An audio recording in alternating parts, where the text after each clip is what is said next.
that shaped a lot of who I am now because I read into things. The good thing is that Trent, being an artist, respects the artist's point of view. He happens to be the only person in the music industry that I trust.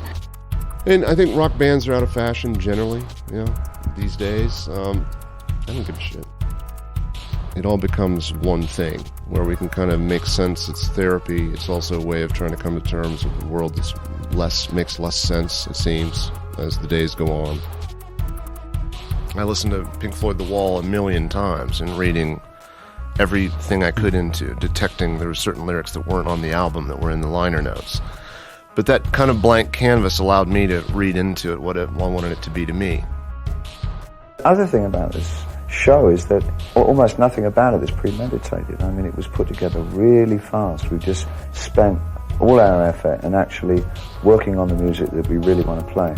And it's that kind of show. I mean, the dynamic of it is really, in a way, masculine, and it's really stripped down. This is what it is. You may not like it. That's fine. You don't need... There's plenty of other options for you, It's not going to hurt my feelings to say I don't like Nine Inch Nails. It's fine, Welcome to the Discographers Podcast, a podcast where we take a look at the compelling elements of the story and music of an artist, one album at a time. I am your host, Brian, and with me is the inventor of disposable one-use pants, Tyler. Thank you for having me. Critics of my disposable one-use pants claim that they create there's an entire island in the Pacific made of my pants, but I claim fake news.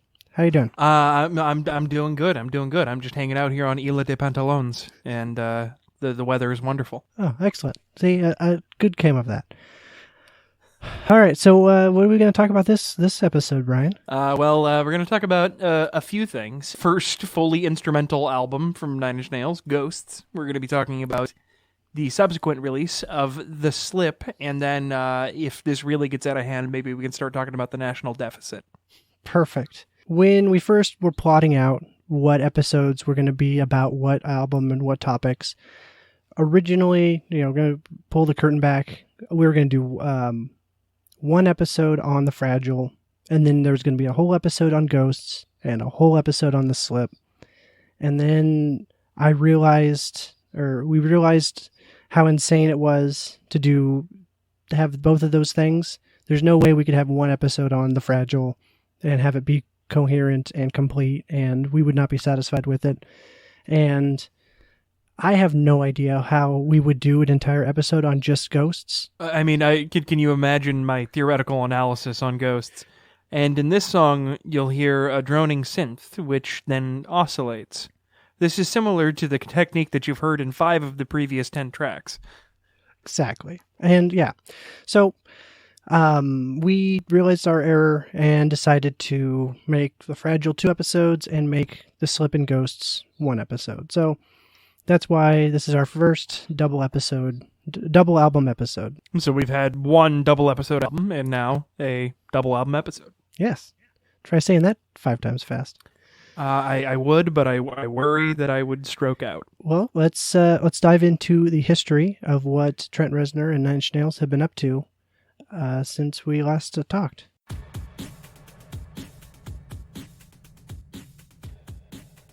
In 2008, Trent Reznor was no longer under contract with any record label, and he began work on a 5-track EP to be the next Nine Inch Nails release.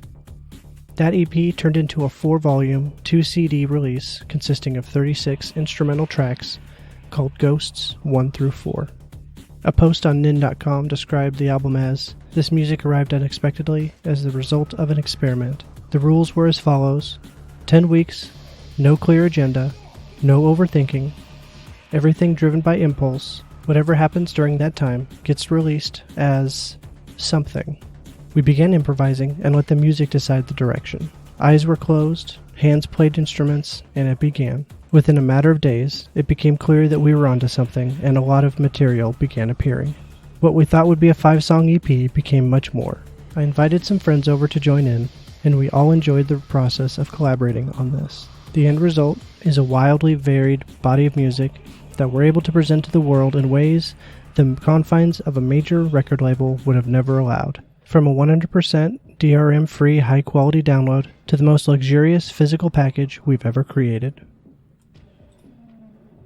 Ghosts was Reznor's most collaborative project to date, with previous guests Atticus Ross, Alan Moulder, Alejandro Cortini, Adrian Belew, as well as Brian Viglione of the Dresden Dolls, all contributing songwriting and instrumentation. Reznor offered 6 pricing options for fans, including unique-for-the-time pricing levels. At no cost, fans received a DRM-free MP3 download consisting of Ghosts 1 only, $5 for a DRM-free download in the consumer's choice of format and a 40-page PDF booklet, $10 for a 2-CD set with 16-page booklet, $75 for the deluxe edition, including the CDs, DVD-ROM of multi-track files, and a hardcover 48-page booklet. And finally, the Ultra Deluxe Limited Edition, which included everything in the deluxe edition, as well as the album on a 4-part vinyl edition. This version was limited to 2,500 copies, each of which is numbered and signed by Reznor himself. Reznor was finally able to realize the vision he hoped would happen in the With Teeth album art. Cheap music for those who only wanted the music, and high-quality art and physical copies for the fans who would enjoy the music on a visual and tactile level. Finally, Reznor released all the Ghost tracks, licensed for non-commercial use under the Creative Commons Attribution Non-Commercial Share-alike license, in effect allowing anyone to use or rework the material for any non-profit purpose. The song playing now is called 34 Ghosts 4. It was nominated for a Grammy Award for Best Rock Instrumental Performance in 2009. Ghost was also nominated for Best Box Set or Limited Edition Package for the Ultra Deluxe edition of the album. Although neither won in their categories, these nominations represented the first time music licensed under Creative Commons had been nominated for a Grammy Award. I would play you a sample of that year's winner, Peaches and Regalia by Frank Zappa tribute band Zappa Plays Zappa, but the song isn't licensed under Creative Commons. Reznor wasn't finished.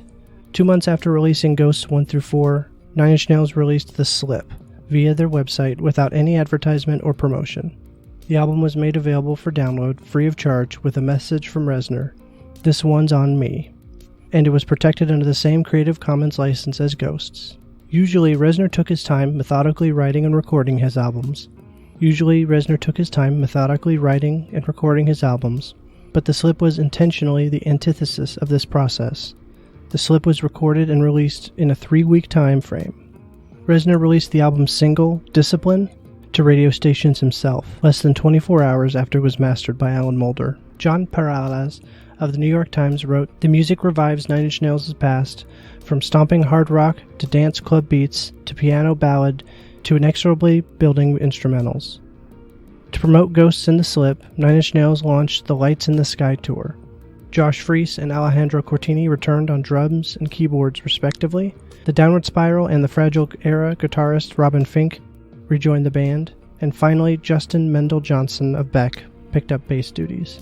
For the Lights in the Sky shows, Reznor, art director Rob Sheridan, and lighting designer Leroy Bennett worked with the company called Moment Factory to create unique and groundbreaking visuals that were at times interactive with Reznor and other members of the band.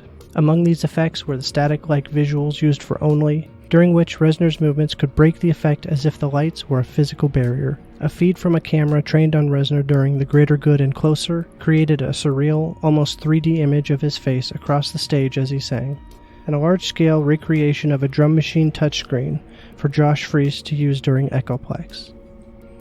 January 7, 2009, Reznor uploaded unedited HD quality footage from 3 shows as a download of over 400 gigabytes to the piratebay.org.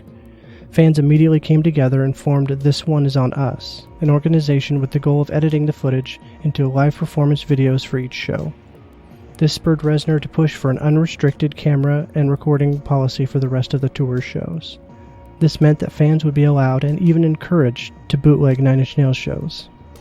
Fans coordinated with each other, positioning themselves around the audience areas to best document each show that allowed them to record. They also distributed among themselves the tasks of editing and combining the video and audio captured, and created a 100% fan-made concert video called Another Version of the Truth and released it for free. Rob Sheridan noted on the band's official website, "This is yet another example of a devoted fan base and a policy of openness combining to fill in blanks left by old media barriers. The entire Nin camp is absolutely thrilled that treating our fans with respect and nurturing their creativity has led to such an overwhelming outpour of incredible content, and that we now have such a high-quality souvenir of our most ambitious tour ever." In February of 2009, Reznor announced that while Nine Inch Nails would continue as a creative project, it would not be a live touring entity in the near future. For a time, he stepped away from music. In October of 2009, he married Mary Queen Mandig, who was the vocalist for the rock band West Indian Girl. Since then, they have had 4 children together. Reznor focused on other music projects. He formed a band called How to Destroy Angels with his wife, Atticus Ross, and Rob Sheridan. Reznor and Ross also provided the score for David Fincher's The Social Network, a project that earned the duo a Golden Globe win as well as an Academy Award. Next time, Nine Inch Nails returns. Again. So there's not going to be a theory lesson this month, as there's just a little bit too much to cover otherwise. But if you've been listening through to the rest of the episodes, you'll definitely have enough theory knowledge to understand what I'm talking about. So, let's get started. Ghosts 1 through 4 was a wildly ambitious project for Trent. It saw him and Atticus Ross enter a studio purely to explore sounds and see what paths they were pulled down along the way. While there is not enough time in the world for me to do an in-depth analysis of each song on this record, I will be now doing a rapid-fire reading of what I find to be each song's most interesting features from a musical or technical standpoint. So, here goes. 1 Ghosts 1, Phrygian Scales and Droning Synths.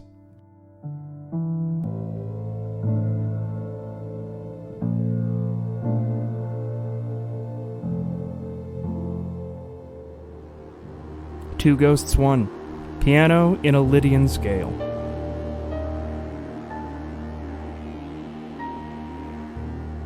3 Ghosts 1, Guitar with slack strings bent up to random notes and used as percussion.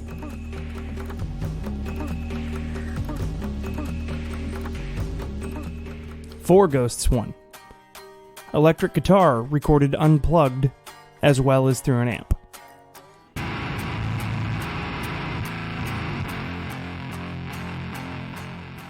5 Ghosts 1, baritone guitar reminiscent of a spaghetti western.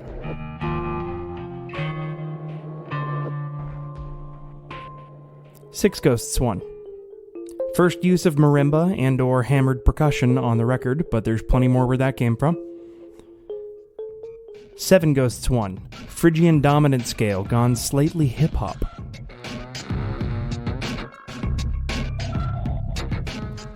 8 Ghosts 1, oh my god, it's so loud.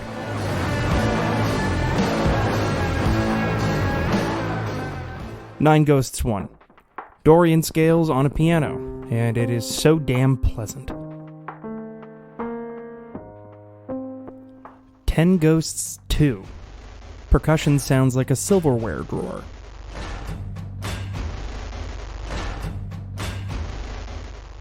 11 Ghosts 2, tritone guitar riff meets a small orchestra. Gentle chaos ensues.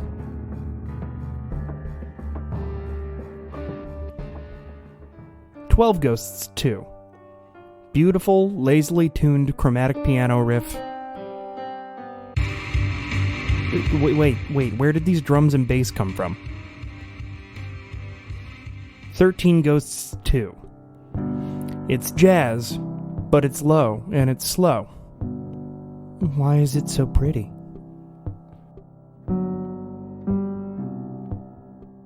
14 Ghosts 2, slide guitars from hell. 15 Ghosts 2,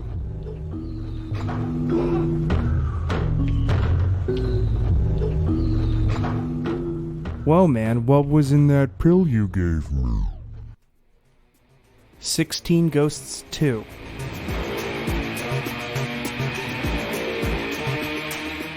Well, that certainly is a lot of sounds.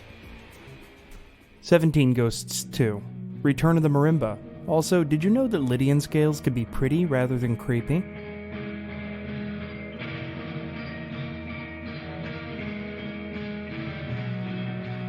"18 Ghosts 2. This one flirts with the idea of being kind of happy, but it never quite makes up its mind. 19 Ghosts 3.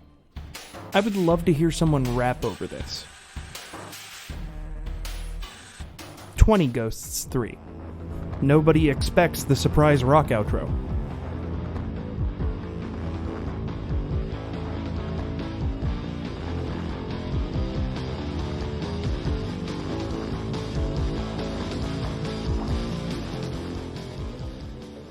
"21 Ghosts 3. How is this not a ringtone? Also, this outro should be in an original NES game.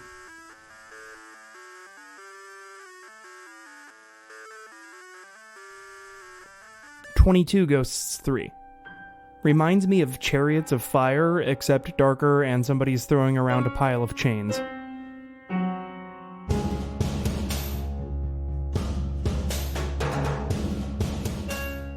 "23 Ghosts 3. Almost certainly an intercepted alien radio communication.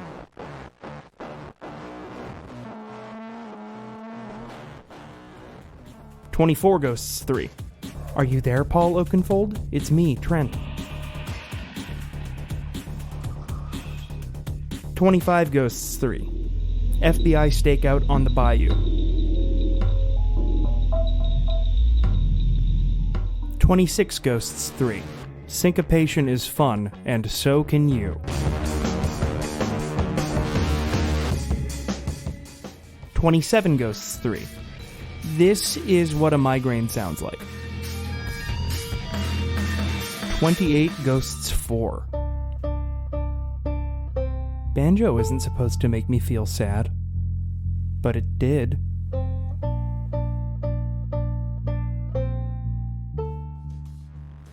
29 Ghosts 4. This is how Trent does funk.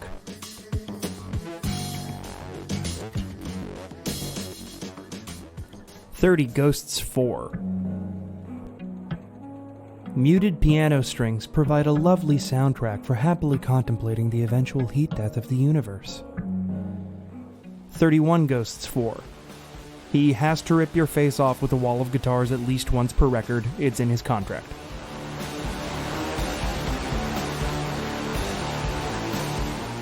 32 Ghosts 4. Surprisingly happy. Makes me feel like I should be walking somewhere purposefully with a briefcase and a stack of manila folders. 33 Ghosts 4.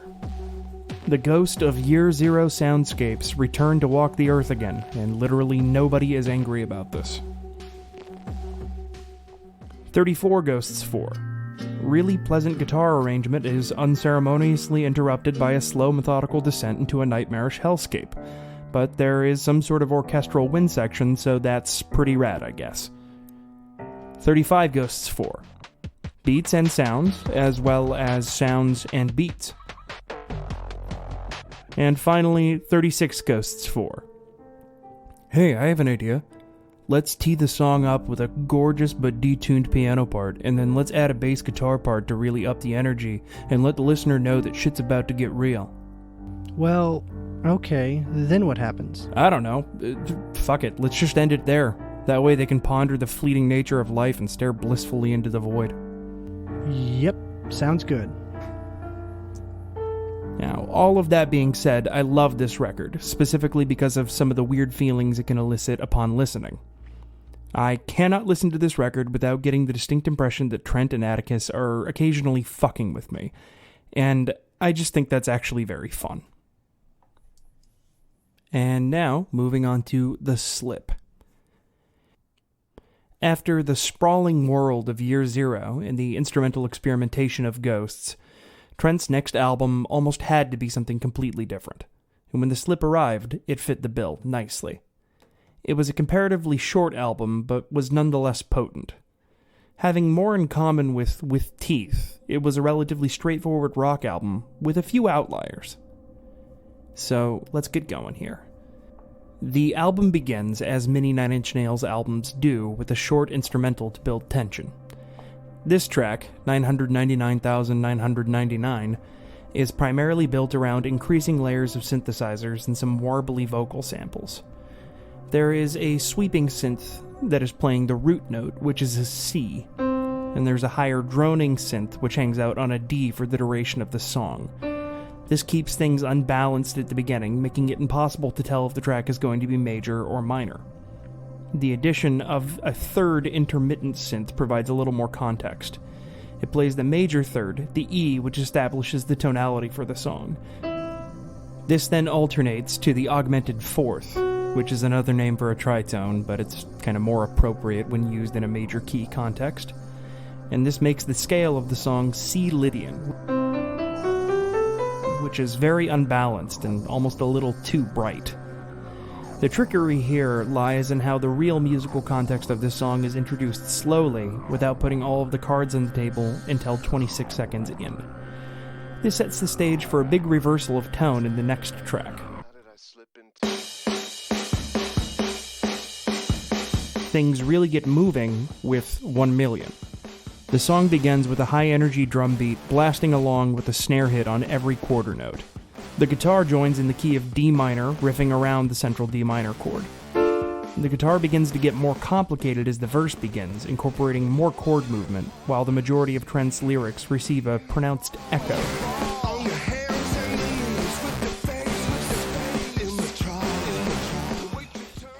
The chorus is built around a G chord and an F chord, followed by the verse riff.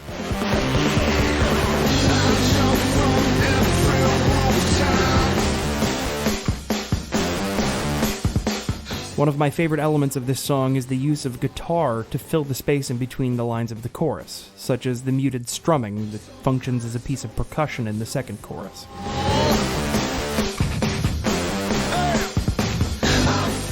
The song comes to an abrupt false ending before coming back in for a building outro which just becomes more and more intense. So, overall, the album's off to a strong start. Letting You is one of the most chaotic songs on this record. It has a heavily syncopated and frighteningly rapid programmed drum beat. The other main engine of the song is an oppressively fuzzy bass guitar, which is joined by an equally distorted electric guitar. In the intros and verses, they dance around each other in a B-flat Mixolydian scale, with the guitar playing the C-flat directly next to the B-flat for an intriguingly sour sound. When the chorus lands, the key changes to A-flat minor, as the gang-shouted vocals are joined by layers of bristling guitars and a hi-hat cymbal being played in relentless 16th notes.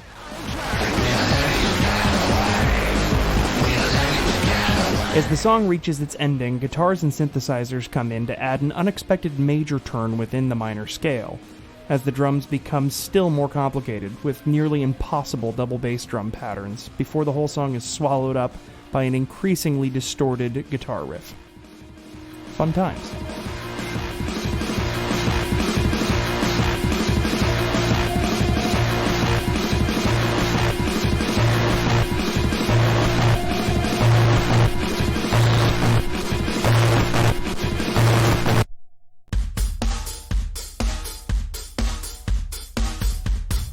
I often think of the next track, Discipline, as being this album's sequel to Only from With Teeth.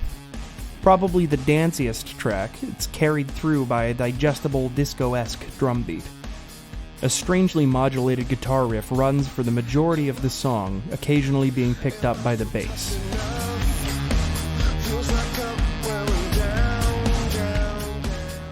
Trent relies on some familiar tricks here, with repeated lyrics over a building outro, and layering in a piano part that uses a minor second for no particular reason.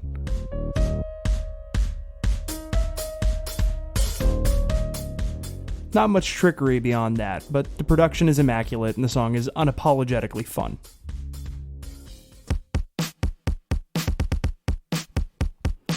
One of my favorites on this record comes in Echoplex. It has a catchy drum beat which runs for the duration, but some trickery is provided from the stringed instruments. The first thing to join the drums is a guitar which is playing a riff centered around an E-flat note, and this presents itself as the tone center of the song. But as soon as the bass joins on an F, you realize the guitar was just messing with you. The verse runs primarily as one long F7 chord, with the scale being F Phrygian dominant, having a weird minor gone major tonality. The chorus runs through a more minor turn involving a tritone and a minor third, which in typical Nine Inch Nails fashion works better than it perhaps should.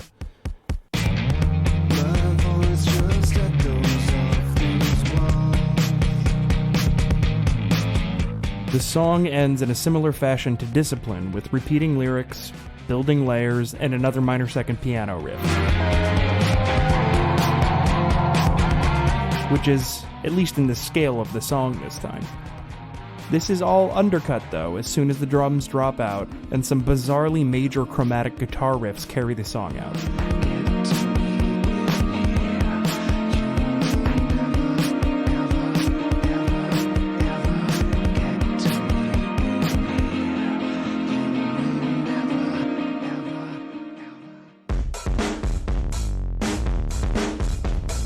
Perhaps the most interesting song on the album is Head Down. This song begins with a genuinely crappy-sounding drum kit, augmented with some low, warbling synths, which are joined by a distorted guitar riff. Could be a baritone guitar, could be a bass, it's too distorted to tell.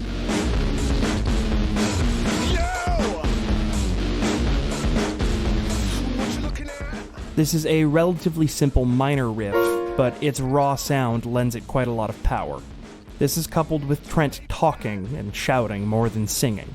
Combined, this creates an arresting, if unpleasant, atmosphere. What you got? Know your place. Then as the chorus arrives, the real trick of the song is revealed to be contrast. The scale changes to a rather familiar B-flat, flat 6 mixolydian, with the chords switching between an unexpected B-flat major and a more conventional but more haunting E-flat minor.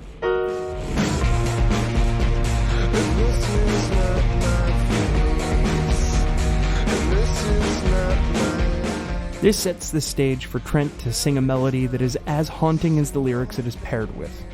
There are many more layers of sound to this section, opening up the scope of the song tremendously.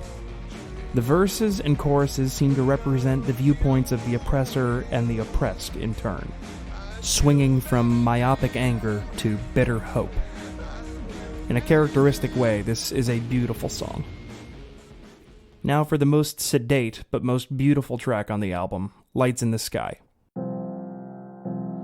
She's mostly gone. The song is relatively simple. The verses roll along a plodding, low piano part in F in a flat 6 mixolydian scale, with occasional deviations. This underlies one of Trent's most tender vocal performances to date.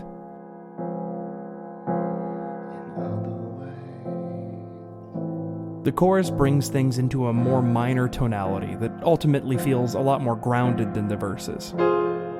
It also features a higher piano part, which is a bit of a subversion of Trent's familiar minor second piano riff tactic.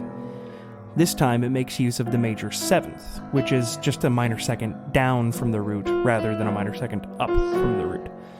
It takes the minor chorus to a slightly sweeter place, but not without contributing its own eerie shades.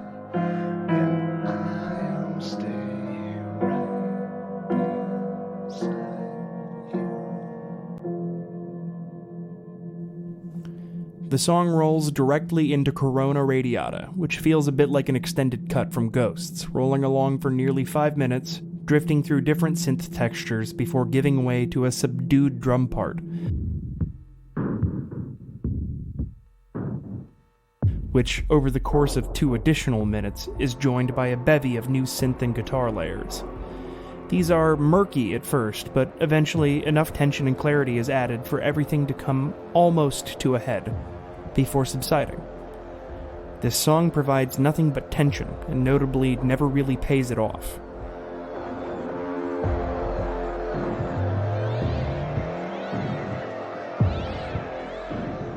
There's a strange flurry of synth textures and what sounds suspiciously like samples of fighting cats before the song abruptly gives way to "The Four of Us Are Dying."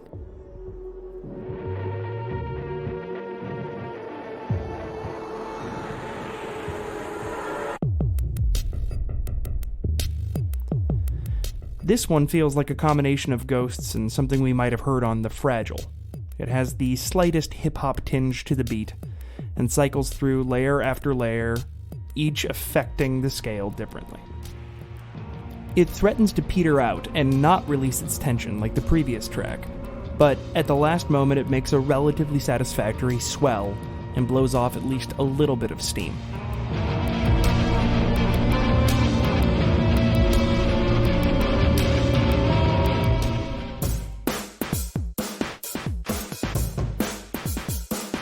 The last song, Demon Seed, finally picks up the pace with a fun syncopated drum beat in 6/4. This one also feels like a much more fully fleshed out cut from Ghosts. It lacks a normal song structure, and it is relatively sparse on lyrics. It's built around a lot of layers and a bit of chaos. The main guitar riff rolls vaguely along an E major scale, and is the only melodic through line of the song.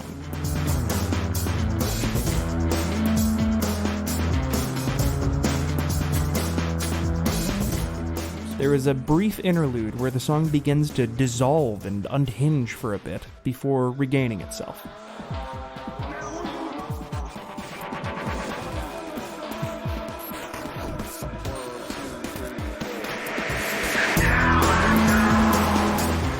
Right before the song ends, we are treated to an idea straight from left field.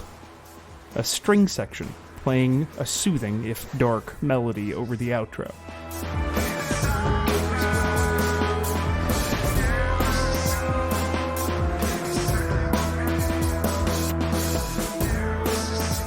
And that comes to an abrupt halt.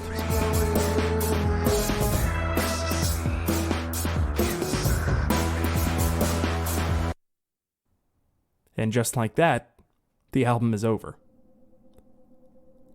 This was a more straightforward album than the two that preceded it, but it is not quite the polished, accessible, radio-friendly opus that With Teeth was. There is something more nuanced hiding here. The Slip provides some intensely listenable songs, which become more and more complex as the album progresses. In a way, this album could be used as a barometer for a person's tolerance for Trent's music. 1 Million is impactful but easy to understand sonically. The note choices and production get a little stranger once you reach Echoplex and Head Down, before the last 3 songs turn into a sort of experimental epilogue, daring you to listen for each cryptic detail. The further into the album you get while still enjoying it may point you towards which other Nin albums you may enjoy.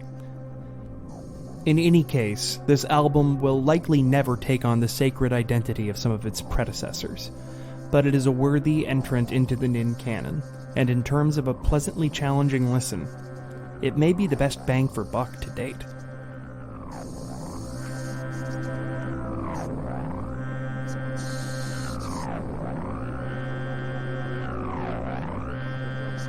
So, I mean, one of the things that I thought was interesting was after Ghost came out, Trent Reznor posted a YouTube video and announced the Ghost Film Festival. Basically, he just said, you know, we intentionally made these songs to be instrumental. We did not give them names on purpose. Basically put. Here's the music for here's the soundtrack for your movie or video you want to make, and finish the art, kind of a thing. Like, people could fill in the blanks. Right? Yeah. What do you see here? Read into it. Make something. Yeah. Take this song and what does this invoke, and provide the visuals for this track.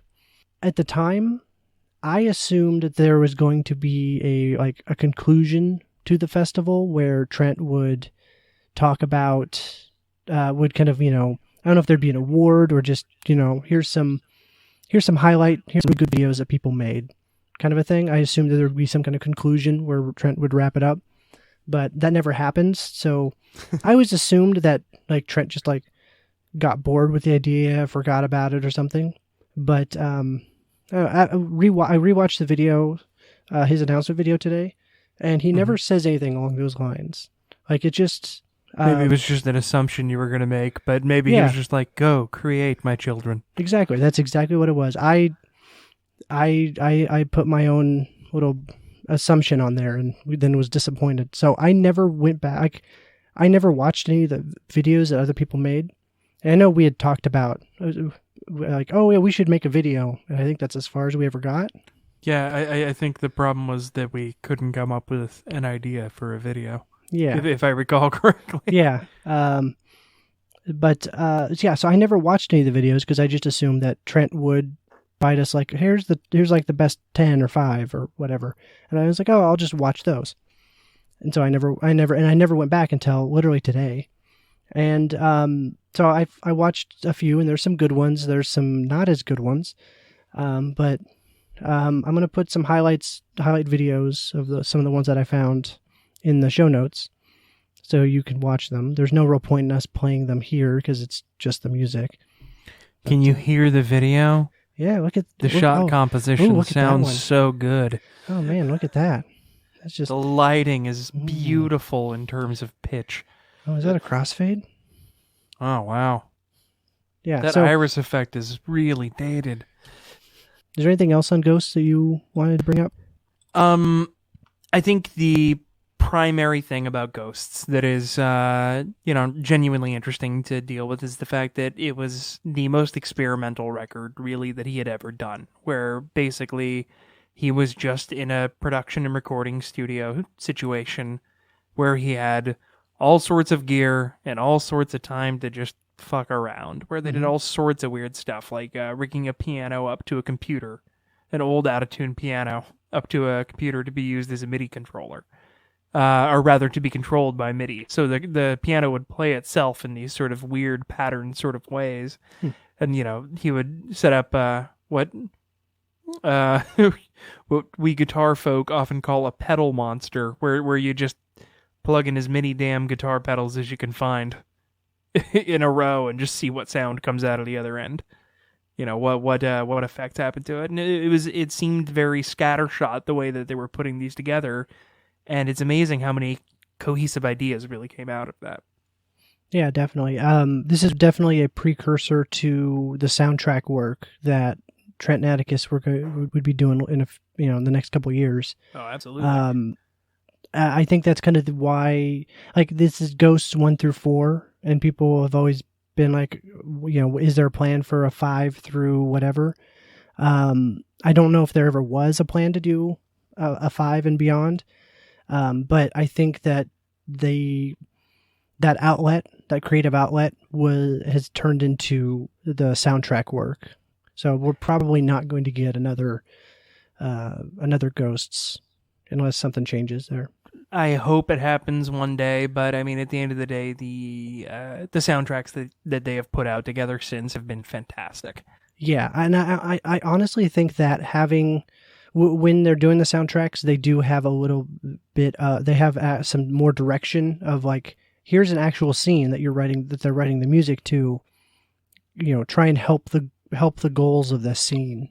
Help amplify that instead of just wandering like they do in Ghosts. So, some of the songs in Ghosts are solid songs all the way through, and some of the tracks on Ghosts are bouncing around all over the place. They're a little more nebulous. Yeah. So I think that the tracks on soundtracks are more cohesive and do a better job of telling the story that the movie is telling us. Yeah. So I like the soundtracks more, I think. Yeah. Well, and it's I guess another interesting thing to note that there's not a whole lot of people who have picked up a Grammy and an Oscar. And a lot of the recording artists who have picked up an Oscar was for Best Original Song. It's not usually somebody who then goes and composes a score. Yeah. He's in rarefied company there. I'd need to actually look it up, but I'm not sure how many other folk have done that, but it hasn't been many. Yeah, like Sheryl Crow has not done full albums. She's usually submitting a song. Yeah, to a soundtrack. Yeah. I mean, when she put Pussy Grinder out for Cars 2, that was great. I mean, for me, I think that about covers it for Ghosts. You want to talk about The Slip? Yeah, let's talk about The Slip. One of the things I talk about in my history is that The Slip was made in a very short amount of time. Like, it was just is kind of just like, let's write these songs, and there's a time limit, and when the time limit's up, or I feel like it's finished, song is finished, and let's just put this out really fast. And that is not something that I necessarily knew about this one, but it doesn't show. Yeah, so one of the goals of The Slip is just to put out something and just like another similar stream of consciousness type of thing, but with lyrics and a little different idea. Well, all right, let's jump into track by track. How much do you have to say about 999999? Oh, you mean 999,999? Yeah. It's faster the way you said it. This one feels very ghosty. I mean, the real trick with this one is it's just an instrumental intro, the way that so many of his other albums have started. Yep. It is very tense, though. This one, more so than many of the others, is what's the word I'm looking for here? Simmering, almost. Mm-hmm. Simmering is good. It's pointing towards aggression to come. I don't really have anything much to say about it. It's there to cleanse the palate. Here comes the album, and the next track is 1 Million. Yes, a cheery song about corporate slavery and suicide, but it is actually genuinely cheery. Well, this is a classic rock, nin rock song. Yeah, it is straightforward. It is aggressive, but it's just infectiously fun. It's not super challenging in any way, really, but it'll rock your face directly off. Yeah. I mean, I know you just said it's not really challenging. I know a lot of people reference there's the I Feel a Million Miles Away, which happened in Hurt, and then All the Love in the World. I don't know if there's anything that really ties them together. When your writing career gets to be as long as his has gotten, you're going to use some of the same words. You're going to use some of the same words, but it's definitely a different context. There's a handful of lines in this album that seem like he didn't take tremendous care to use brand new words each time. He was just like, well, what fits in this song, and went with that, Yeah. Yeah, the whole thing, the I jump from every rooftop. Yeah. I don't know. It's just one of the things I was like, what does that mean? Like, does it just mean that he's high up and he's got every time he makes a decision, it's like jumping off from one building to another, and it's like, is he there's Spider-Man? There's consequences if he fails, kind of a thing. Yeah. Well, and then there's the second verse is pretty graphic. Yeah. To put the gun in my mouth, close your eyes, blow my fucking brains out. Like, there's some very dark lyrics, but it's a very like fun, almost happy song, and it's it ends with him talking about being numb. Like it's sort of disjointed. It reminds me of Blood Red Summer by Coheed and Cambria, where it's like a really happy punk song about the zombie apocalypse. Yeah. I just think about like his time under the record label oppression, kind of a thing. Like, I'm singing happy, but I'm singing happy about a gun in my mouth. Are you paying attention? Yeah, like my tone is saying one thing, but the words are saying something else. Do you want to move on to the next song? Yeah, let's take a look at Letting You. Yes. So something we didn't mention yet, and we actually should have talked about during Ghosts. For Ghost and The Slip, there is individual album artwork for every track. Oh yeah. Rewinding real quick to the last two songs, they are literally just like images of the numbers because it's 1 million. It has. Yeah, they're stylized, but that's all it is. Yeah. So same with the Slip, where there's the album cover, and then individual songs have their own artwork. So it was that's kind of a cool idea in general. Yeah, it's not something that happens very often. Something that I've always wanted to do. What one day when I finally grow up and put out a record, I definitely want to like commission artist friends of mine to be like, hey, pick a song and make an art. Yeah. And then just put that out as the album art for the individual tracks. But yeah, I think it's a really cool thing to do. It sort of deepens the experience of each song. Like it just gives you another element. Yeah, especially when this was released as a download first, where there was no physical, CD. There's no CD booklet like in the olden days. So this was kind of like, replacing the CD booklet, where you would normally get this. You would have more artwork. They just made it for every song. Yeah, and if I remember right, they actually had in the ID3 tags for an MP3 file or for an ACK file or whatever. You can store more than one image. So they all had the main album artwork, but if you clicked to the next picture and say your iTunes at the time, then you would see the individual artwork for each song. It was the same way for Ghosts, I believe. Yeah. It's a cool thing. Yeah, it's a cool idea. So fast forwarding now to Letting You, the album artwork for this song is the Art is Resistance logo from Year Zero. From the ARG. Yeah, and it's rotated vertically, and so a lot of people are like, all right, this is a Year Zero thing.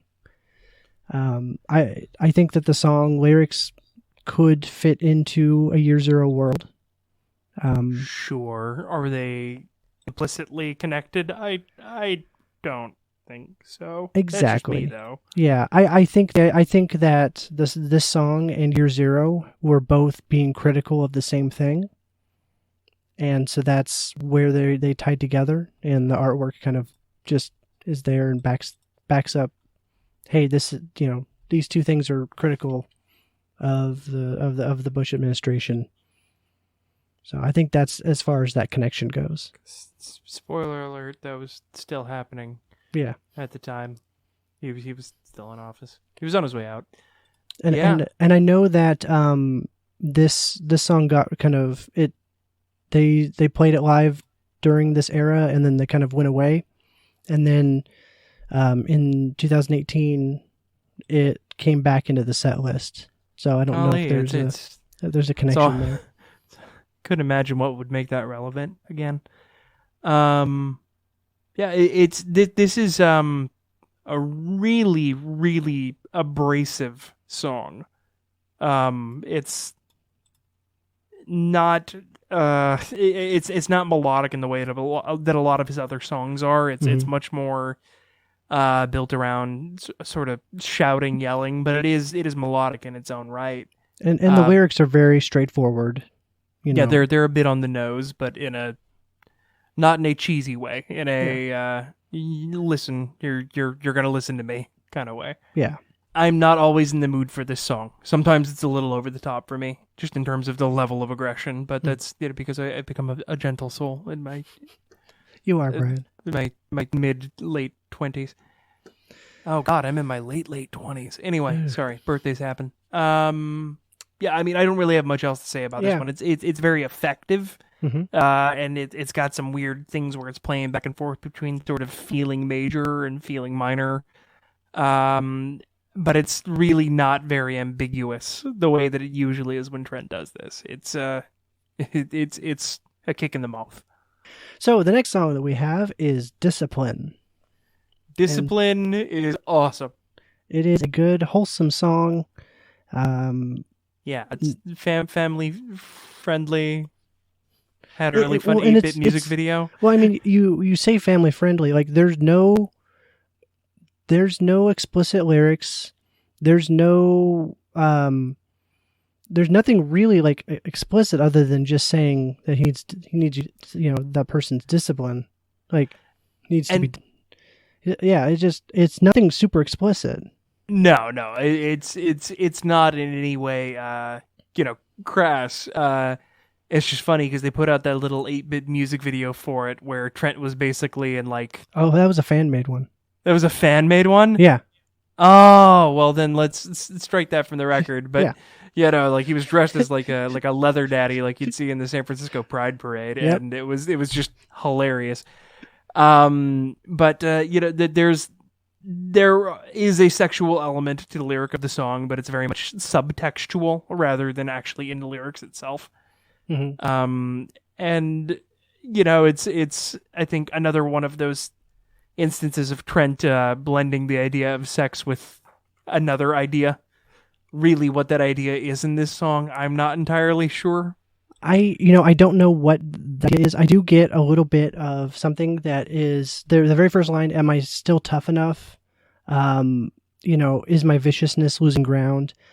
That makes me think of maybe he's where he is in his career, where he was this vicious character in the music scene, and he lost that part of himself. And got clean and, changed up how he approaches music. And I think there's a little bit of that kind of self, that questioning, like, he's put out With Teeth and Year Zero and Ghosts, but he still has that questioning of like, am I still tough enough? Like, am I still able to be, is that what Nine Inch Nails still is? And, maybe there's an element of that where it's sort of sarcastic, Mm-hmm. right? Where it's like, of course I am. Like, you just heard the last 2 records I put out, which are both pretty scathing, Mm-hmm. And or maybe it's, not. Yeah, or it's just... Maybe he's genuinely questioning. Yeah. So I don't know. It's a fun song. I always think of this as being, to this album, what Only was to With Teeth. Yeah, It's I can sort see of that. the bounciest, most fun song on the album. Although Right. it does get pretty full at the end and pretty complex. Mm-hmm. All right. Well, next we will talk about Echoplex. Second favorite track on the record.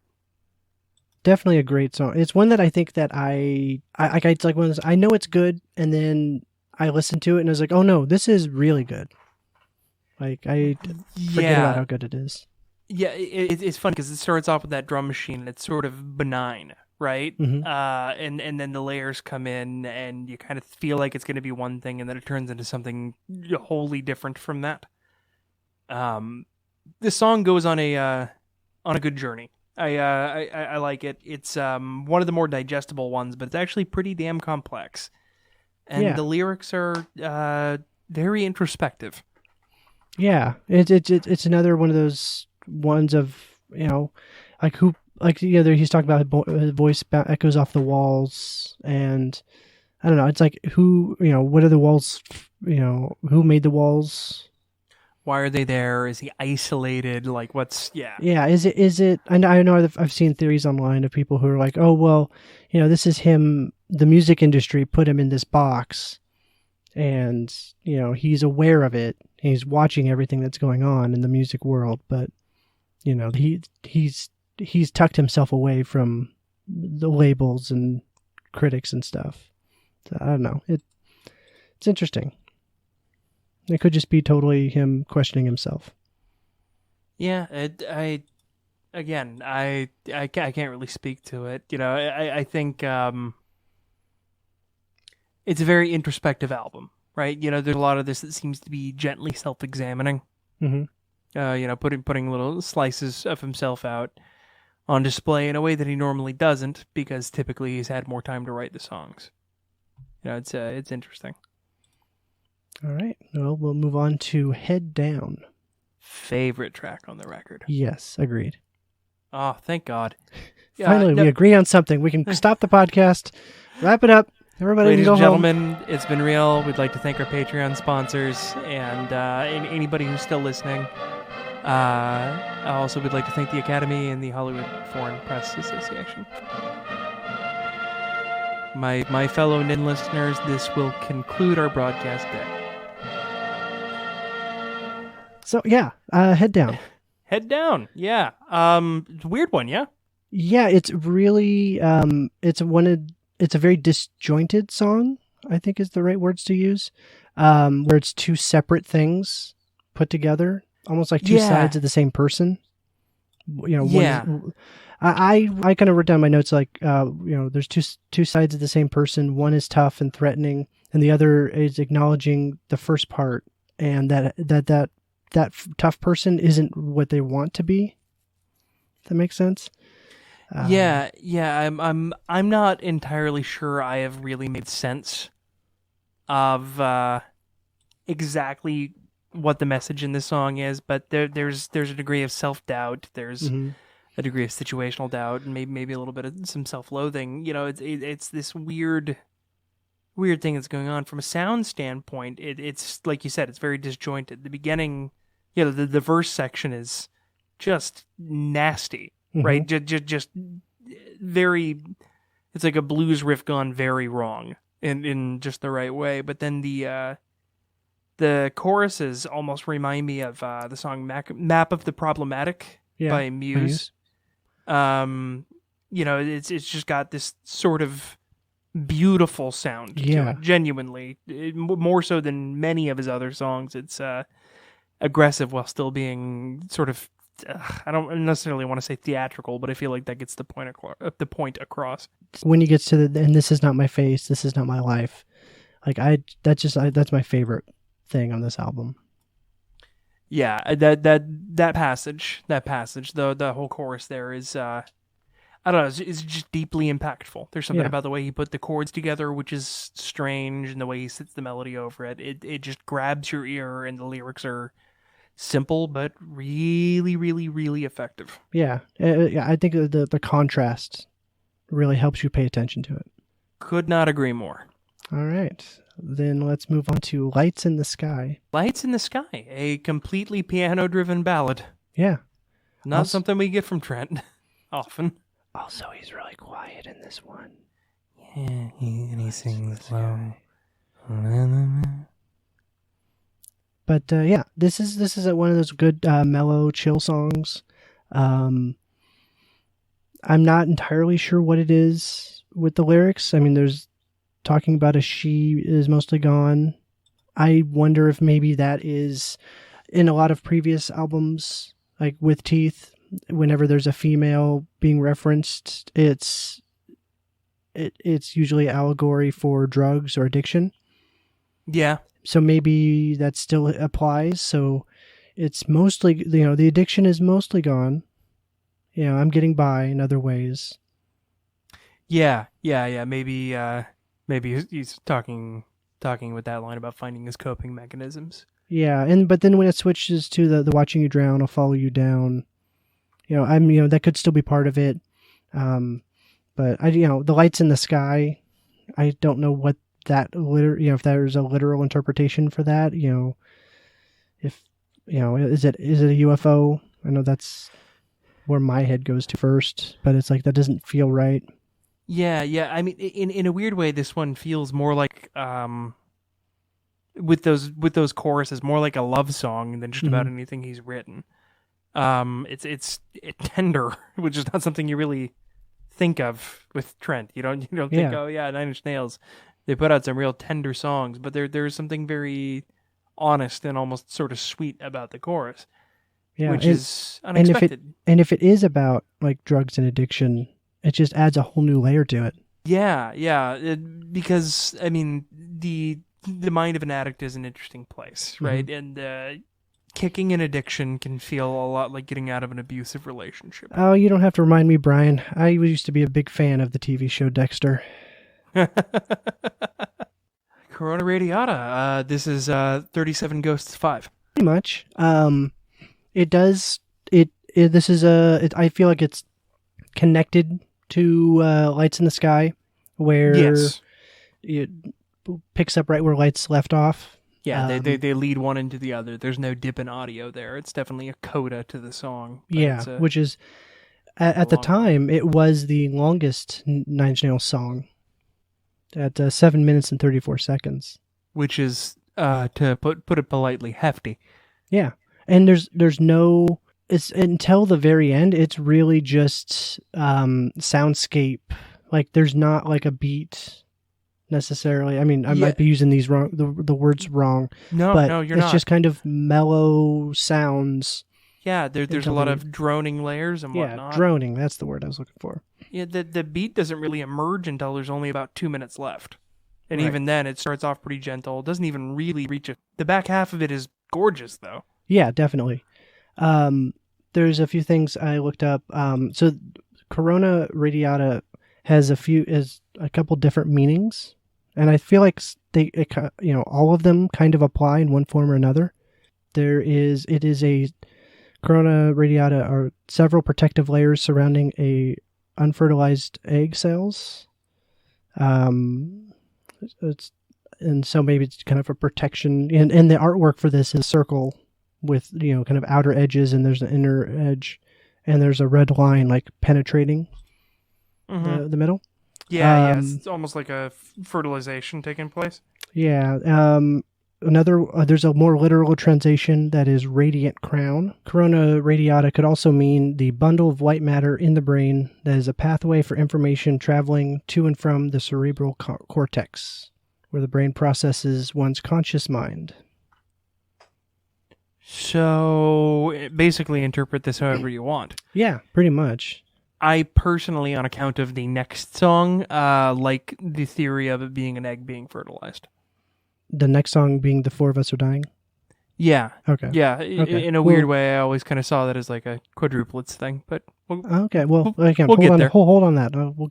But there's some faint baby cries at the end. I've listened to this for years and never heard that until I, intentionally listened for it. Huh. Like right at the very, very end? I have to, maybe the last 20 seconds. Uh-huh. It's like baby, almost maybe cat, scream kind of a thing. Interesting. But there's that. So, I mean, if you want to connect some of that baby egg fertilization could be something there. Yeah. Well, and the interesting thing for me is that I always see these last 3 songs as sort of a suite of their own. Yeah. Yeah, to me they sort of stand apart from the rest of the record. Like the record's over at Lights in the Sky for me. It's like a really long EP, and then we just get these 3 bonus tracks that are basically like more ghosts. Yeah, I can see that because we're done with verses and choruses and stuff. Yeah, I mean there's barely any lyrics in the rest of the record. All right, well let's move on to The Four of Us Are Dying. So I'm assuming there's quadruplets, and they're fighting it out in the womb. Okay. I know that there is a episode of The Twilight Zone that is called The Four of Us Are Dying. It doesn't really... The episode is about a man who can change his face, kind of like a clay face kind of a thing, where he can rearrange his face, look like other people.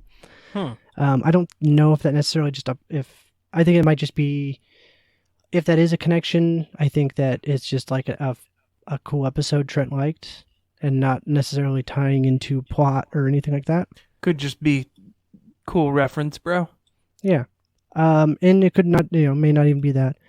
The artwork for this one, some people look at it and see 4 coffins. The 4 of Us Are Dying. So, there's different interpretations.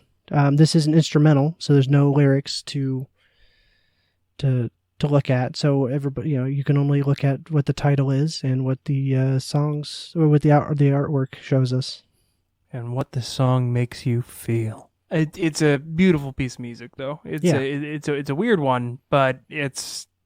I mean, you could say that about any of the tracks on fucking any of his albums. It's strange, but it's interesting to listen to. Yeah, just go listen. Mm-hmm. All right, and then we'll go on to Demon Seed. This is a weird way to end an album. Yeah. I'm just going to come out and say it. It's deeply unconventional. It is one of the most unconventional songs. I think we said something similar about All the Love in the World. Yeah, weird way to start an album. This is weirder. Yeah, this is definitely a weirder song, or more weird. And, but I really like this song. Agreed. The artwork is interesting. and I'll kind of I haven't really talked about the red lines that are in the artwork and most of the previous things, but the artwork would have like these black and gray dark tone symbols, and whatever that's the color palette.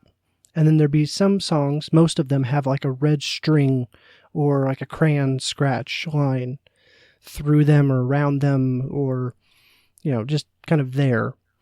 And in Demon Seed, there you have the black kind of weird symbols, like almost look like squares that are broken open and stuff like that.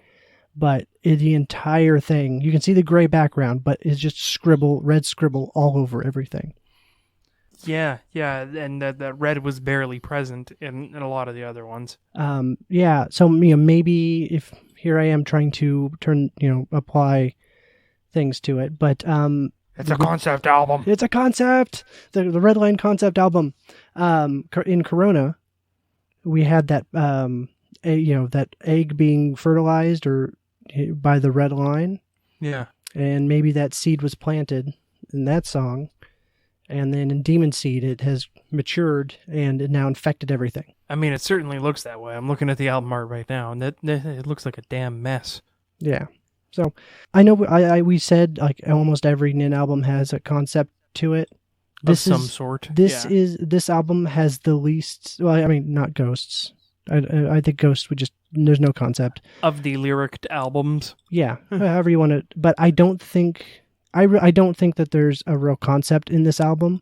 The closest thing to a concept is the red lines in the artwork. Yeah, and I feel like that concept is actually most present in this last suite of songs that have no lyrics, really. Yeah, like Letting You and Discipline. I don't think that they really tie the red lines are there in some of those songs, but I don't think they connect to Demon Seed. Yeah, I definitely feel that most of the beginning of this album is a collection of singles. Yeah. If that makes sense, rather than cohesive the way that previous releases were. They just happen to be damn good singles. Mm-hmm. Yeah, it's... Trent is so fucking good at what he does that he can put an album full of A-sides out, Yeah. With the lyrics, it has a kind of that similar, like the way that he did with Greater Good, where there's the layers... And there's more lyrics in the lyric sheet than are audible in the song. So you can kind of dig into that a little bit more. A lot of meaning that you can read into it if you would like. Yeah. I won't put ideas in your head, fair listener, but go delve. Check it out on the internet. Let us know what you think. No, seriously. Like, go hit us up on social media and let us know. We're lost. Like, we don't know what's going on. We peaked with teeth, and we've just been coasting. Help us. Do you have any kind of overall thoughts on the slip? I mean, more of what I said before. Like, this one really feels less connected, right? Less planned out. Yeah, but there's something really fun about the spontaneity of it, right? It's not the commitment that you have when you sit down and listen to something like Year Zero, because I really can't listen to Year Zero piecemeal, right? I can't sit down and just listen to a song because I kind of want to hear all the songs that are around it too. Yeah, you hear, like, even if you jump in the middle, you want to hear the song that comes after it, and you want to jump into the sequence. And with this one, I don't necessarily feel that way. There's not any songs on this album that I dislike. I like every track on this album. Yeah. But I feel no urge to listen to them in order. This is one of the few albums that I would feel comfortable listening to on shuffle. Yeah. I know we've talked about that, like, With Teeth is a good first album, accessible album. I feel like that the slip is a good representation of Nin as a band. Not necessarily like you want to start here, but a sort of an average of the band. You have little bits of every style almost. Yeah. Like you have that kind of you have 1 Million where it's the hard in your face, rock, song. You've got the super mellow Lights in the Sky. You've got the weird Demon Seed. Like, you've got bits of everything in this album. Yeah, it's almost like a greatest hits, but without actually having any of their greatest hits. It's it gives you, it's almost like Cliff Notes, I guess. Yeah. So maybe if you're introducing somebody and you could throw them a with teeth, and then if they come back to you and say, I like that, but I want to hear a little bit more before I'm convinced, you could throw them the slip and say, this is a well-rounded look at the band. I think that's perfectly fair. I would agree with that. Something that we didn't really talk about, I think I referenced little bits of it in my history, but this came out for free. You could, am I wrong, or was there a option to give Trent money or to give money to a charity? I know that it was 100% free at the beginning, and then they came out with a CD and DVD, a special edition, like physical copy. You could buy it physically on CD later on. Mm-hmm. And then there's a vinyl, but I think there's just the initial, here's for free, this one is on me, because that's what it said on the website. Yep. And then later on, if you really wanted the collector's edition, whatever, you could pay money for it. This is one of those turning points in my music listening so a long time ago, I would go to websites where you could download things for free. You could download media for free. And I downloaded a lot of my music in that fashion. And then this coming out, and it was for free. And I felt like I had the album for free, and then it was announced that, okay, here's if you want to buy a physical copy, if you want to pay money for the music that you really already own, here's a way to do it. And I felt really compelled. I was like, I want to pay for this thing. I really, it's not my favorite. Support this. This is not my favorite Nin album, but I want to support this. He's, he doesn't have, this is how he's making his money, is if people choose to pay for it, because you don't have to pay for it nowadays. It wasn't completely unprecedented. Yeah, Radiohead just did this right before this. With in Rainbows. Where you could literally put in any amount of money you wanted, and you could get the download. And that was, 7 months before this, something like that. And so I know when those both happened back to back, I was definitely freaking out. I'm like, look at all this free music, dude. Yeah, like they're literally like everything was free before, if you know where to go. But now it was sanctioned. But now they're throwing us the music. That was a cool piece of sort of fan engagement. Yeah, and a bit of an indictment on the music industry. I think that wraps us up for both of our albums. Let me see. I have a listener message. Oh, okay. What's up? So Matthew, he sent us this message on Facebook, but he's also a Patreon supporter. So he says he loves the show, but he wanted to add about the extra tracks on Broken. If he had the cassette tape, the 2 extra tracks were on the second half of the second side. Oh, it was spaced out. So the end of Suck was the end of the tape. Interesting. That's something that they kind of did later on with bonus tracks on CDs. Mm-hmm. What was the Coheed album? In Keeping Secrets. There was a bunch of tracks of silence, or one long track of silence before the bonus track on that one as well. Yeah, I looked up the cassette on Discogs, and tracks A1 through 6, Pinion through Gave Up are A1 through 6, and then B1 and B2 is Physical and Suck. So you just have to flip the tape over, play it, and wait a long ass time. Yeah. That's fun. That's fun. Because I don't know if they were actually listing it on the liner notes or not. Nope. If they weren't, that'd be a fun surprise. According to Discogs, B1 and B2 are unlisted hidden tracks. So you get your cassette and you flip it over and you're like, oh, there's nothing on here. Oh, it's jerks. But, if you do it in just the it's at the end of the tape. So, Oh, boy, I mean, if you looked at, I'm trying to see if maybe Discogs has the time frame, but however long the tape of, however long the first 6 tracks of Broken are, that's probably how long you had to wait. Or maybe the first 4 tracks, because you're subtracting 2 songs. Math, everybody. But yeah, that's probably what happened. I mean... Yeah. Way to obfuscate it. There was golly, I can't remember what band. I know that there was one band that had a bonus track hidden. It might have been Five Iron Frenzy, of all things. A bonus track where when you started on track 1, if you hit back, it went to a 0 track. Yeah. There was like a 2-second recording of somebody saying "shut up" or something like that.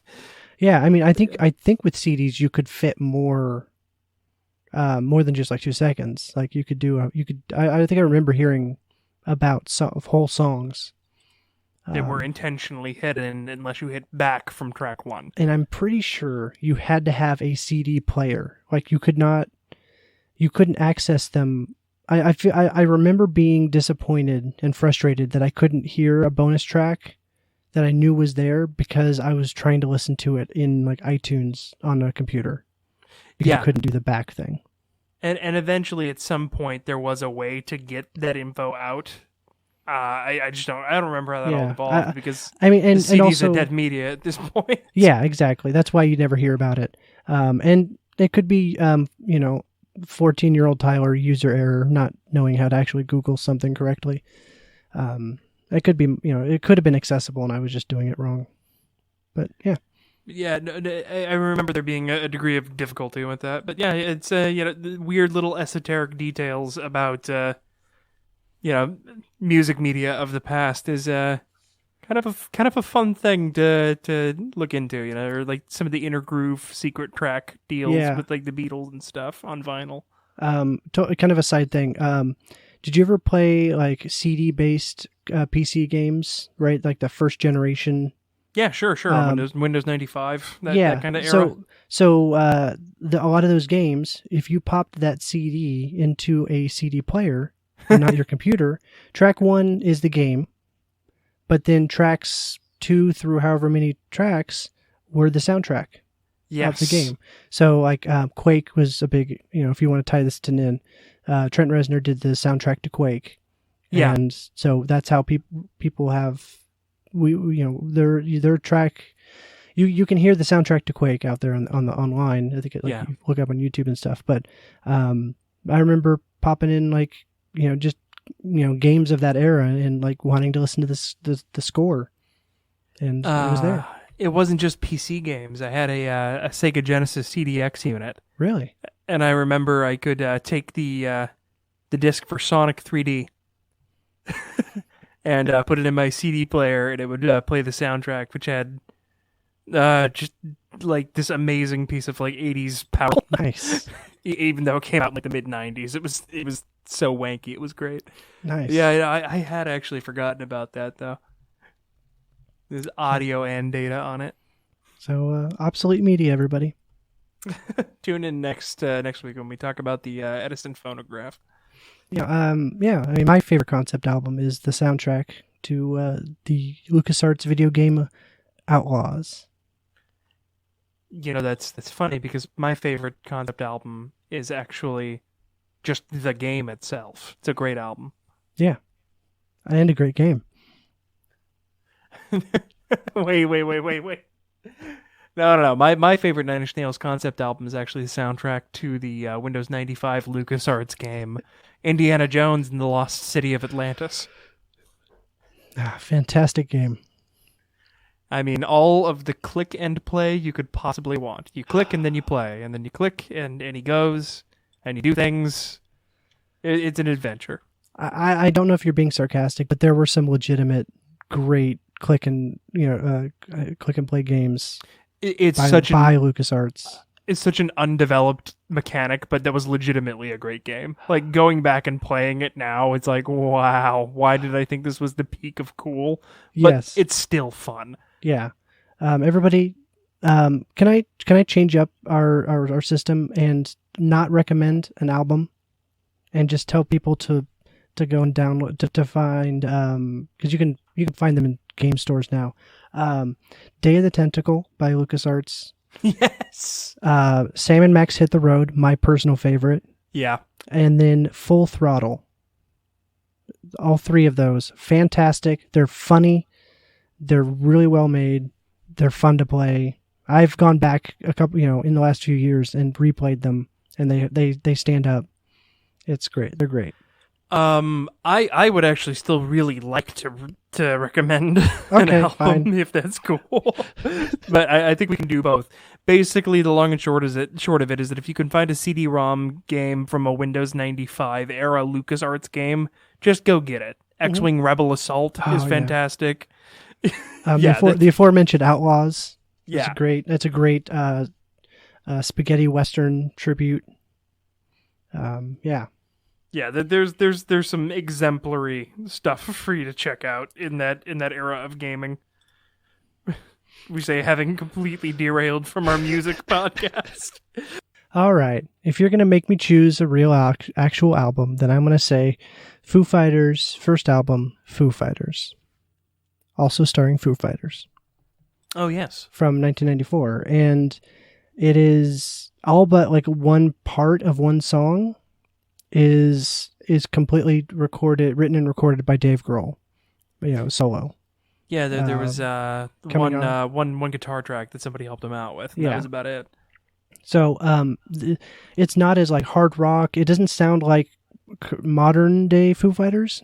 Foo Fighters has a wide range of sound, but it's just a solid little album, and it's always been one of my favorites. This is one of those things of when I got into music, I was raiding my dad's CD collection. And he had this album, so this is one that was always in my CD player that I had. Big old headphones, that hurt my ears, but I still kept listening. But yeah, this is a great album. Check it out. Yeah, that's it's a good feat of musicianship. I always love hearing about albums. I mean, he's in a similar vein to Trent there, where pretty much everything is recorded all by him. Except that he has the one-up on Trent of being able to beat the shit out of a drum kit, and Trent can't as much. Yeah. That's a great album. It's also one of the most diverse Foo Fighters albums in terms of just different sounds within the one record. It's a good one. Mm-hmm. The one that I would like to recommend is from a band called Elbow. You never cease to surprise me in how random your band do you just the band names? It's like, do you just like spin a wheel of random band names and then that's what you pick? Yeah, no, I go to a website called Hipsters R Us and I see what the cool kids are listening to. No, this is so the band is called Elbow, which is a band name that doesn't really do the band justice. They've been around since like 1997. They are a British rock band, and in England they are about as big as Coldplay. If that makes sense. Coldplay at their peak or current Coldplay? Like Coldplay at their peak. Okay. Coldplay is bigger now, but more reviled. But yeah, they're well known in England, but they're, and for any of our international listeners, if I'm wrong, please correct me. But they're relatively well known, but they're never. I can't even talk. They never really got their feet in internationally. Mm-hmm. But they have an album that came out in 2008 called The Seldom Seen Kid, and it is deeply unique. It covers a lot of ground sonically. It's got one of the best blues songs I've ever heard, and it's called Grounds for Divorce.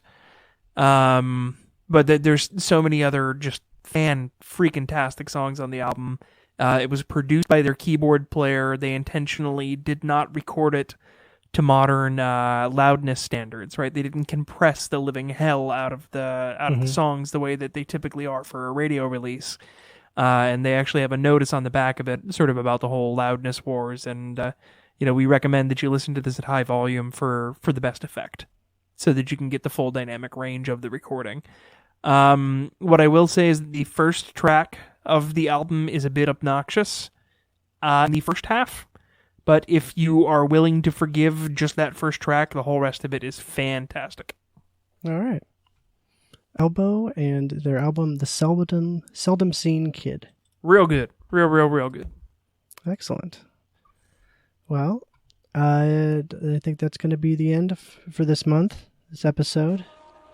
And if you do want to get a hold of us and tell us how wrong we are with our international comments, pretty sure if you do write us, we're just going to respond with Murica.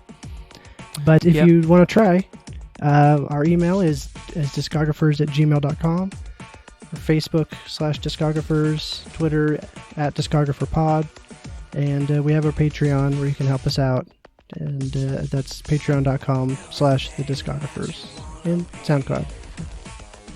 So many different ways. Yeah. So really, there's so many options. You'd be selling yourself short to not check us out. In all the ways. Send us the same message on all the platforms. Yeah, drop us a line, and then drop it again. Copy and then paste. again. And again. A copy of a copy of a copy. Oh wait, that's next month.